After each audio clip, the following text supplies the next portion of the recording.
Hello, everybody. Good Hi. morning. Welcome to Beyond the Forecast podcast. And if you've been tuning into the show this week, first off, I'm Chief Meteorologist Michael Stevens. I'm meteorologist Haley Fischetti. And welcome. But we are celebrating everything Earth Day, climate, carbon footprint. Hey, happy Earth Day. Happy Earth Day. We're on this big old ball floating through space. We so are, yeah. Happy Earth Day. Happy birthday to Earth. Is it Earth's birthday, technically? Is that what Earth Day celebrates? I don't know. I'll research. So I'll say happy birthday, Earth. Isn't every day a happy birthday for Earth? We don't really have an idea of Earth's birthday, but Earth Day. it was created millions upon millions upon millions upon millions of years ago. No, it's just an annual event to demonstrate support for environmental protection. Right. First held April 22nd, 1970. There you go. 1970. So welcome, everyone. Yeah, celebrating Earth Day, talking about climate change, Yes. the difference between climate and weather, because believe it or not, they're not the same. Shocker. A lot of people get that confused. Yeah. I think a lot of people don't understand the meaning of climate change. It's not saying Scary. the weather is changing. It's not saying anything that is now. It's Right. over time, and things change over time. I mean, we have many ice ages, many warm-ups, Yep. and climate is changing for everyone. And it doesn't mean we're all heating up, hence why global warming is a wrong term. Right. Some Kind of are phase getting, that out. And right. Some are getting colder, some are getting warmer. But the one thing that is prominent across the globe is temperatures are getting warmer for the majority of us in different Yes. locations. Ocean is getting warmer. Waters are getting warmer. North Pole's getting warmer.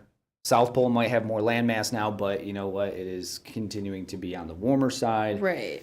And there's a lot of things that go with that. So let's talk about first just the difference between climate and weather. If you caught the Yes. show yesterday, John explained it pretty well. It's quite simple. Weather is now. Yep.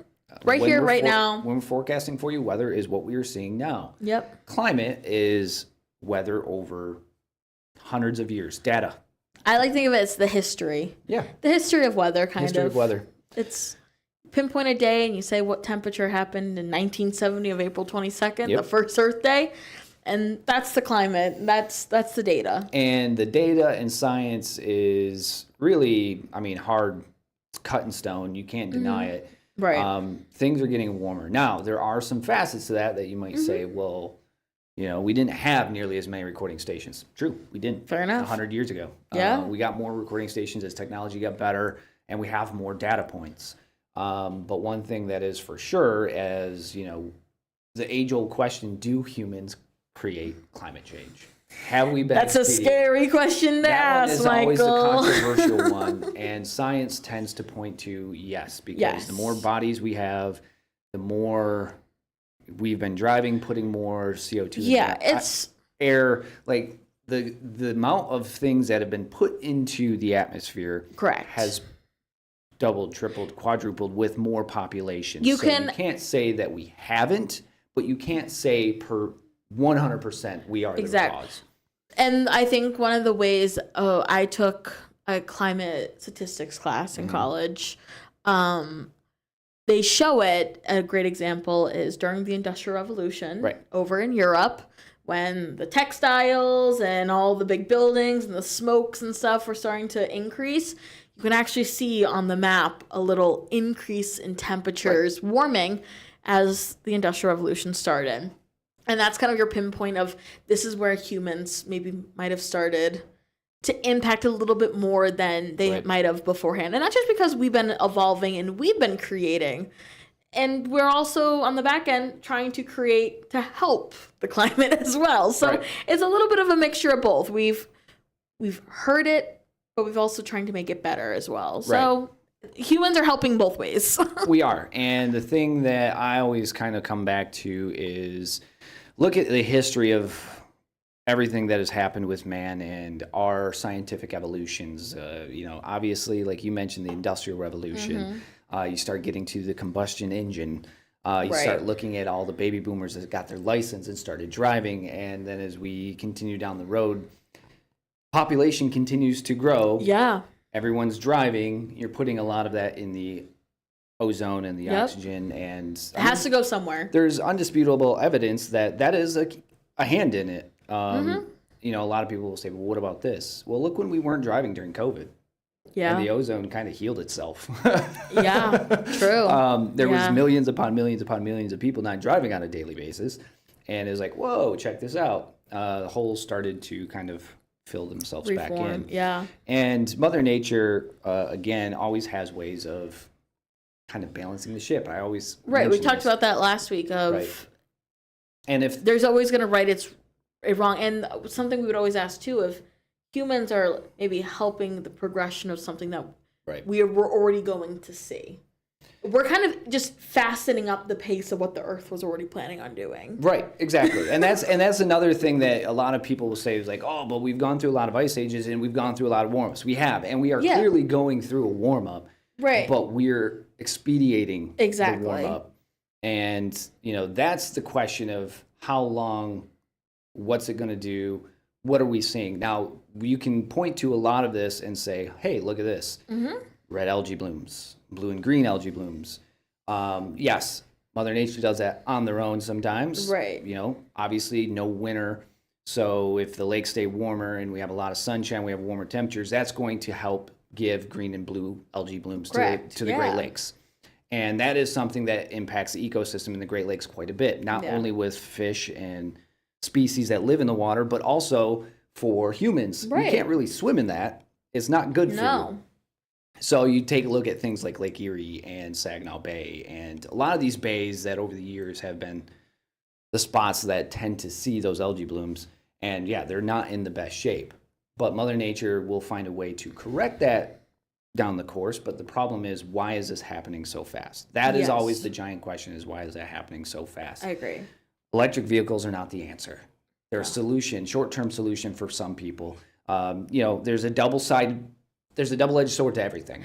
We're kind of putting band-aids on a bunch of wounds. Correct. It's like, oh, here's one, put that one, Yeah. put that on. You know, electric vehicles are great because they don't put, you know, As much in the atmosphere. in the They don't put the atmosphere. emissions in there, but at the same time, look at what runs those cars. Now, in 20 years, when those cars are dead, you have lithium batteries battery packs and and the sludge that goes with it. the Like whole everything to make these are just, research of lithium batteries you could get into of how much do we actually know what could help. how do we take care of them? Yeah. Windmills, they are a great source of power and energy, but the problem is that whole turbine is not recyclable. What Right. do? You have to bury the blades.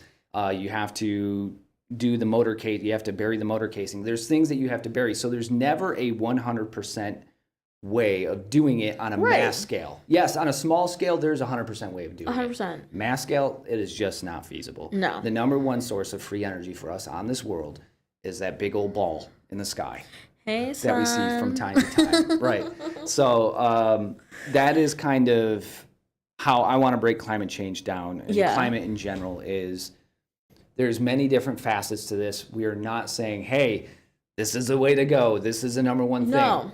Yes, humans are expediting it, but we're also not doing much to solve the issue. I also think maybe this is like the Gen Can we solve the issue? I guess that's the yeah, bigger that's question. I think like the Gen Z mind in me too always goes to like it's not I think right now too everyone thinks maybe like, well, it's your fault you don't have an EV car. Like not everything can be solved just by you. It's like family, like Right. very family based, economic situation, the whole I mean, talk about fast fashion of like how much Amazon kind of puts into the atmosphere, all that stuff. But if like that's all you can afford, then that's right. I mean, That's it. I'll break it down this way to you.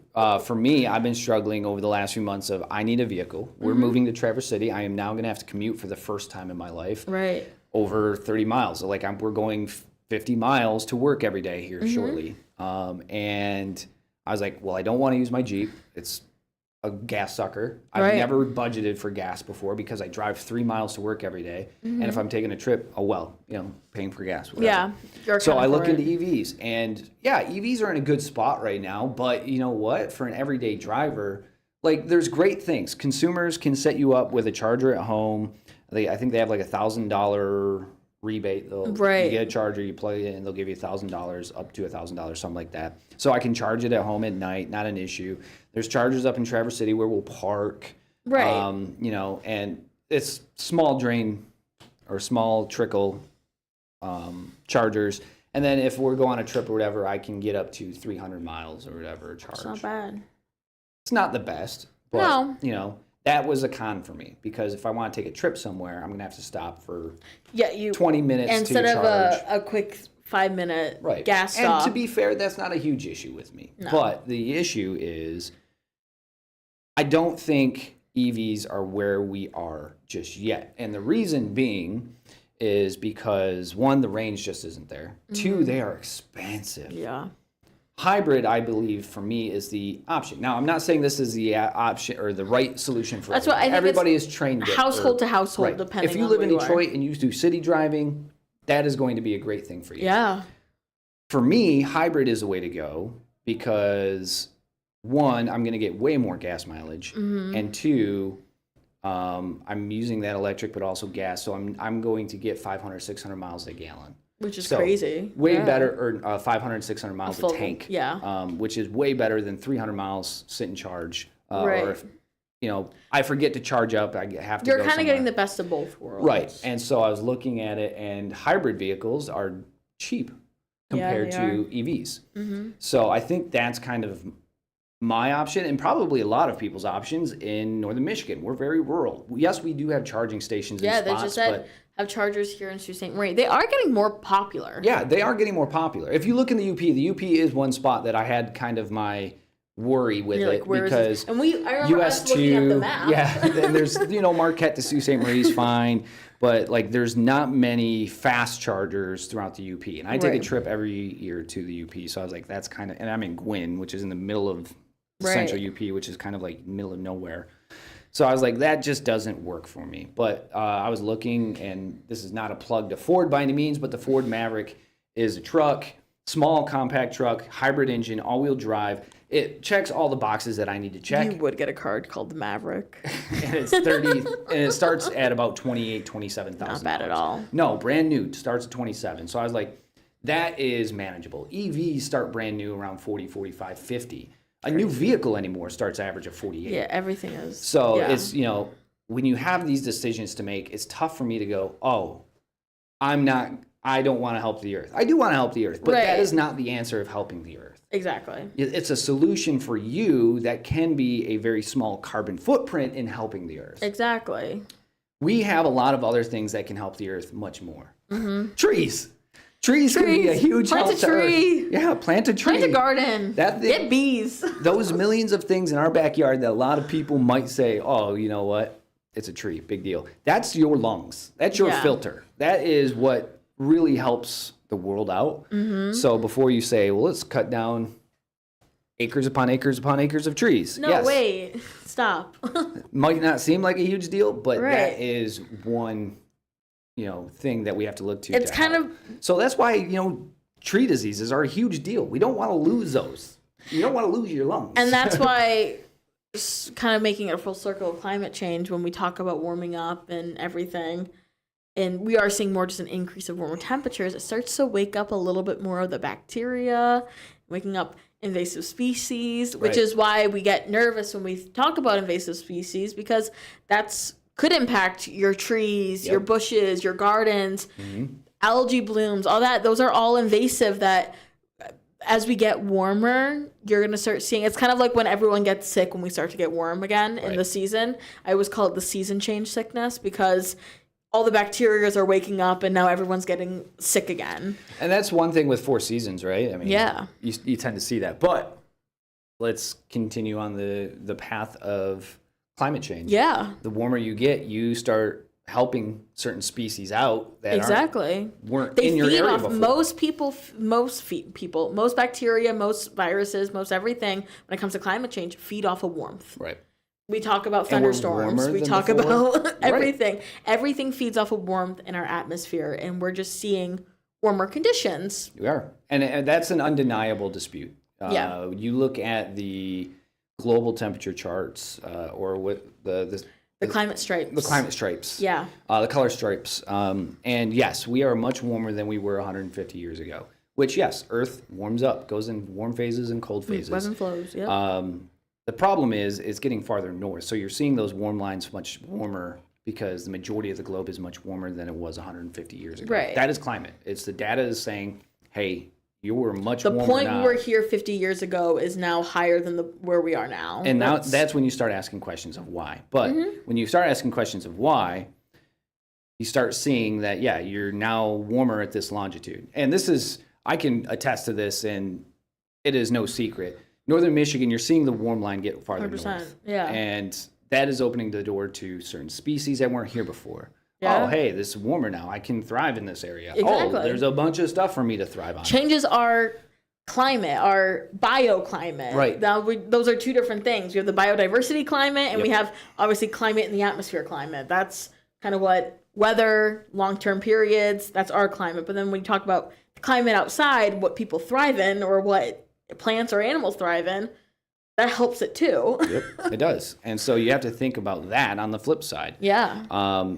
And then it's not just trees and land, it's also our Great Lakes. Our Great Lakes yeah. are massive. And so when you have much warmer conditions in the water, again, you're opening the door to certain species that thrive on warmer water. You're forcing the species that survive on much colder water either farther down or out of those areas. So Yeah. you're seeing migration patterns completely change when it comes to certain fish or, let's just say, example, lake trout or salmon.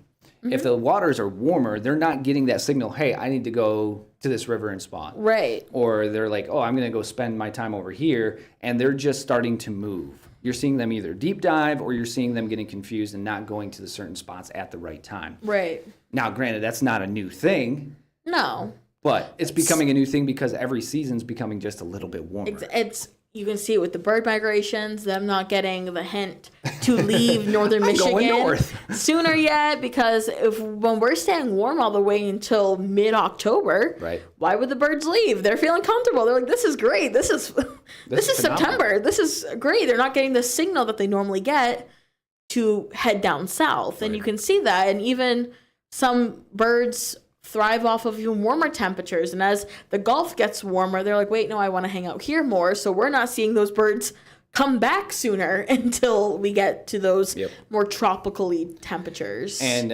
this week we'll have an interview with the president of the Great Lakes Research Center for NOAA. I believe it's Dr. Fan. But he agreed to sit down and talk to us about the Great Lakes and the research they're Really looking about at. that, yeah. And we don't want to just grab our information because we don't have all the information for all of those things. So like we will be going to tools such as the Great Lakes Research where they are currently studying that and they have data points. There for are years people upon in these years. positions for a reason. And so we're going to talk to them about what they're seeing in the Great Lakes because Yes. you guys need to know just as much as we can give you the look globally, what it means locally, Yeah. what climate means locally to you, and what we're seeing the difference in, whether it's inland lakes or just the Great Lakes in general. But what's it mean to you guys here in Michigan Yeah. and around Michigan? Because that's our big impact. That's our carbon footprint is this area. Yeah. So how is it looking? Well, look like We'll have outside that your later in the door, week. really. Right, Yeah. exactly. Because, we can throw numbers at you all day, but numbers don't mean anything if you don't realize the impact that could be Exactly. happening for your outdoors. So we'll have that coming up later this week. And then we also have a few things that we're kind of floating around that we might have this week, might not have this week. Obviously, we do have a farm in our front yard, Nambop, Yes. which Nambop. we will possibly be talking to Jason about, growing and what we're seeing differently for growing seasons. Are they getting longer? Are they shorter? Are they the same? Right. So we'll talk about that, but also how you can possibly start growing before Memorial Day weekend, so you don't have to worry about, Right. oh, I can't get outside to grow yet. But there's a lot of things that Jason's doing at Nambop that you guys can utilize, and we'll have that. But also, another thing that a lot of people might not think about, my cousins are bee farmers. Shout out to Lloyd Bee Farming in Sears, Michigan. My cousins have a bee farm, but they also do maple syrup. But both things go hand in hand. Honeybees are impacted a lot. Almost on the brink of where are honeybees? Save the bees. And the funny thing is, my cousin, I've talked to him at length about this because this is what they do. Yeah. They don't have higher education for bees. So like the only spot, if they like say one of their colonies comes down with a sickness, they have to send it to, I think, the University of Maryland or something, because it's like the only spot that has some sort of higher ed learning for bees or like honeybees. So they send it over there and they get all the information. But he's like actively trying to get higher ed for beekeeping Interesting. in Michigan. Okay, cool. Because beekeeping is kind of an older style, older art, if you will. But the thing is, important. Right, we need to help them because Yeah, we need them. they're slowly dwindling. I shouldn't even say slowly. They're fast. They're quickly dwindling away. And there's really no answer because there's none of that higher ed to it. Right. Hopefully I can sit down with my cousins and talk to them about, because they still send their bees to Florida and California every winter. They have a colony out here in Nambop. They work with Nambop to get a colony out here so they can get some honey. Yeah. But those bees are massively important to your flowers, to your fruit. They're to anything pollinators. in your region. They are Yeah. the reason for that. Yeah. So They're huge. the next time, and call us what you will, but we have a hill in our front yard. We let that grow. It has natural wildflowers and what are the milk, the weeds, Oh, yeah. milk plants? I Yeah. can't remember the name of them. What are they called? They're the green, ugly looking things. But anyway, monarchs love those. Monarchs Yeah. are huge. And the monarchs make million-mile flight Yeah. to get to us from Mexico. But they have those milkweeds? Milkweeds. Yeah, Yeah, you're right. milkweeds. Yeah, There you go. milkweeds. So I don't know why I had trouble with that. It's Tuesday. But milkweeds and those flowers, if you can, leave those around a little bit longer in the spring, early summer, because Right. those pollinators are coming through and they grab that and it just helps in the long run. Yeah. And it also gives you an excuse why you don't have to mow your lawn or that section of the True. lawn. So Yeah. For a little bit I longer. hate mowing that hill. But the wildflowers help. Speaking of spring, though, and kind of the warmer air that we are seeing, to be personally honest right now, I believe everything is right on track, Yeah. especially in our area. Lilacs are now starting to bud. Yep. Trees are starting to get a little bit of budding. Grass is getting greener. Being April 22nd now, good. It's Yeah. good. It's not happening on March 22nd. True. And coming up, And mushrooms. it's not happening on May 22nd. Right. It's May 22nd. We're late. We're hitting right into the middle. But yeah, lilacs are usually for our neck of the woods is Mother's Day weekend. They seem to be on pace. Yeah, they're looking good.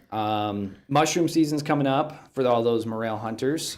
We need warm, soggy overnights, and we Okay. have that in the future. Yeah. We do have temperatures remaining in the 40s, 50s, and The warm warm air, sogginess. at least until mid next week, looks like it sticks around. Yep. So good news is it doesn't look like anything crazy in the Yeah. next 2 weeks. There is a nice little warm up by the 5th or 6th of May, but Yeah, I talk about this week, or maybe I already talked about the CPC outlook. yeah, that was yesterday's episode. Talking about that and kind of breaking down what we can see and how we use that data to kind of forecast. Climate prediction. And the climate prediction outlook from even 2 weeks ago, talking about this week, right on track. Looks nice, above average to what we normally see, Yep. average time of year for northern Michigan, especially Traverse City area, in the low 50s. Now we're seeing mid 50s and even seeing some low 70s maybe tomorrow, Thursday. So a little bit of a warm up. All right, that would be a great birthday present if it's warm on the 5th. We'll see what we can do. Yeah, we'll see what we do. So yeah, if you guys have any questions about climate or carbon footprint Yeah. or Earth Day in general, things that you can do, there's a lot of experiments that I've been seeing online that we just don't have the time or manpower to do. But there's a lot of things you can do with the kids, like make rain gauges out of Yeah. 2-liter bottles. I think I'm bird gonna, feeders. Like I said, there's a lot of things you can do to Yeah. help the pollinators and everything in your neck of the woods. It's just a great day to, even a week, just to take out and be like, what can I do to help? E-waste. E-waste is a bit. I was going to say, what we were talking big about one. electric cars and the lithium batteries and all kind What of the do you do? scary things. We're talking about all the things that we throw out every single day, the big Yep. thing is reduce, reuse, recycle, but what does it actually mean? What Right. are you doing with the waste? What is the state doing with the waste? You're trusting them that when you throw out these things, you're going to hopefully do the right thing, and they're going to do the right thing, but sometimes it might not happen. Sometimes not always an option. Exactly. And I totally get that. And Yeah. everybody should totally And get it's that. it's the little things that you don't even think about. Batteries. How do Yeah. you can't just throw out batteries in the trash. I mean, I've They go done in it the ground, plenty what of they do, they times. stay in the Like, ground. so I think.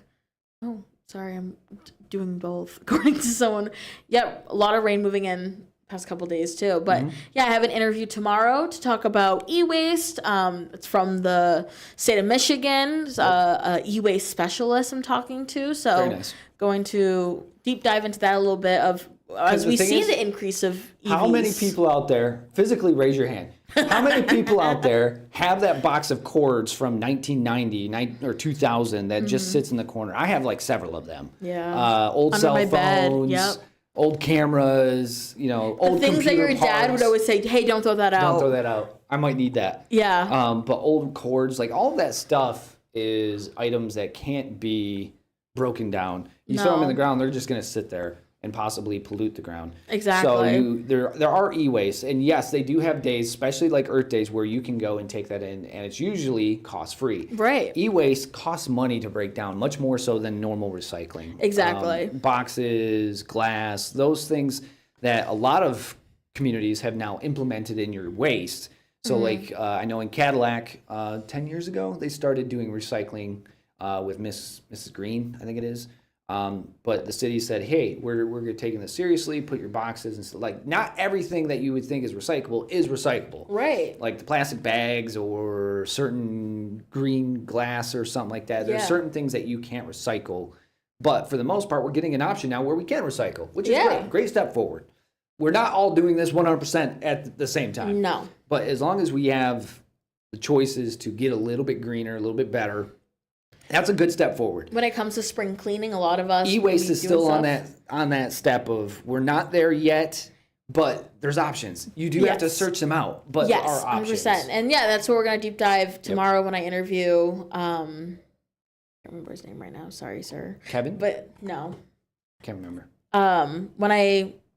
When I talk to him tomorrow, we'll talk about where you go, Right. how accessible is it, what are other options maybe if you maybe can't afford it in your budget, Right. or if you can just hold on to it for the time being, and what are other days. I know even back home Massachusetts, our junkyard in our town would have a couple days a year, like it would be like Labor Day weekend, Right. Earth Day, and like Memorial Day weekend would be like your 3 times where like if you're gonna clean out, Do it now. do it now. And that's always a good thing to think of in the spring too is Yeah, while you're Spring spring cleaning. cleaning, just get rid of Hey. that annoying box. getting rid of these. Like I Yeah. cannot tell you how much stupid electronic junk I have from late 90s that I've just kept around.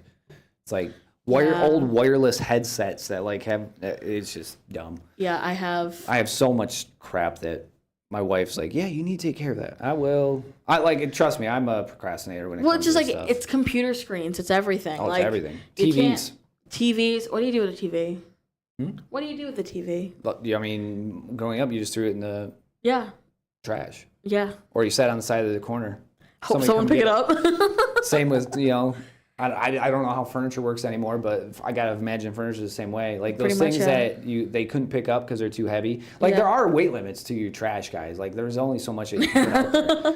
And like I had a CRT TV, so tube TVs were always the worst. And I had a 37-inch that was heavy.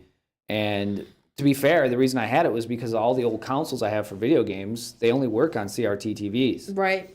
So I was like, well, that's cool. Like, I'll keep this around. And then finally, my amazing wife said, hey, you need to get rid of that. Like, it just sits there. And I was like, you're not wrong. I need to get rid of it. Fair So I put it enough. out there and they took it, but it was really the only option. It Yeah. was like, no one makes these trips. Like, I can't put it in my vehicle. At the time, there was no way I could get it in my vehicle. I had Right. a little Saturn. But again, another reason why Truck. hybrid vehicles that can go 40 miles a gallon are great because I can throw it in the bed of the truck and go. Yeah. So like that's kind of where I think Yeah, we so should I do am that looking way. forward to that conversation. I'm talking to Steve Noble. I Steve looked it up. Noble. Steve Noble. I'm excited for that conversation because that's like part of the one thing I don't know a lot about either. And with Beyond the Forecast, we're learning just as much as you guys as we go too are. about all these different topics. So that's one thing I really don't know a lot about. There's a new place for electronic recycling in Sault Ste. Marie. That's amazing. Rhino Recycling and Resource Recovery. They resell what they can and recycle everything else. That's amazing. A little fee for batteries, but computers and the like are free to recycle. Yeah, and that's awesome. And there's things out there. It's just a lot of them are nonprofit. You have to remember that. So it's not like they have ungodly budgets for doing things. Exactly. So it's not like they can put out like resources. we kind of said how it's kind of an afterthought when you think of Right. budgets and nonprofits. Sometimes they are the last on the list to get the funding for things. So you're seeing less and less sometimes because people aren't throwing them out all the time. It's kind of like a once in a year thing. So, I mean, as we're inching on 35 minutes here, that's just kind of some things to keep in mind. Yeah. Here at Beyond the Forecast, we're not here to tell you need to change your lifestyle. You need to do things different. You need to do this. You need to do that to help our Earth. That is not the right way of doing things. One, we're in no spot to tell you what to do because no one should tell you what to do. No. But at the same time, we need to be mindful of the impacts that we're making. Exactly. Because, there are, was it 6 trillion people on this earth? I don't know. There's a lot of people on There's this too earth. many. No, I'm kidding. But if there is something a little bit like planting a tree or, recycling this. It's being mindful. Just being mindful of your surroundings. Nothing's going to be fixed overnight. No. Even if we all worked, even if tomorrow we all said, this is it, we're fixing it. Right. It wouldn't happen overnight. And with us living in an amazing state that is Michigan, proactive and trying to fix it things. is, we have the Great Lakes to worry about. We have our rivers and streams to worry about. We have all of this wonderful tree and acreage that we have to worry about. And yes, there are benefits to clear cutting a little bit of those woods to return it back to the savannas that Right. were of old. But taking all the trees is never the answer. But thinning them out is a good answer.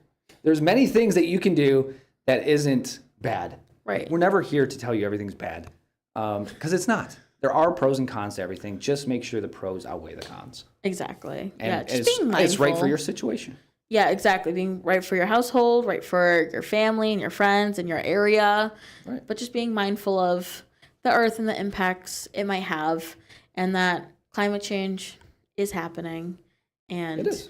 It's that's nothing to be scared okay. of, And that's okay because it's happening whether we like it or not. but there are things that we can do to help it. But there's things that we can do to help it. And it's things that we can fix together. Right.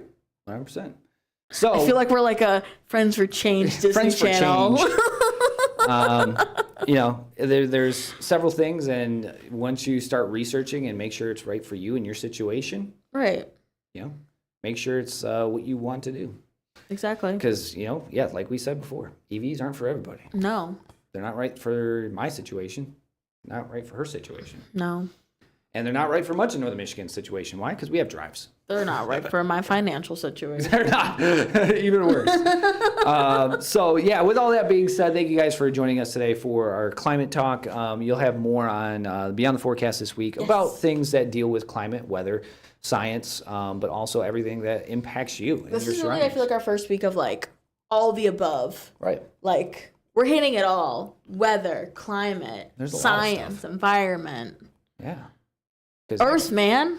Earth, dog. And then next week is free week for us. So we're going to have some, back to more. Come up with another topic for you guys that vote You'll on. vote. Yeah, you guys will be able to vote next week. And we do have some special stuff coming up next week in regards to Mackinac Island opening up. Exciting. We're getting to that. So we'll have on May 2nd, when they open up, we'll have an episode dedicated to kind of island science and weather.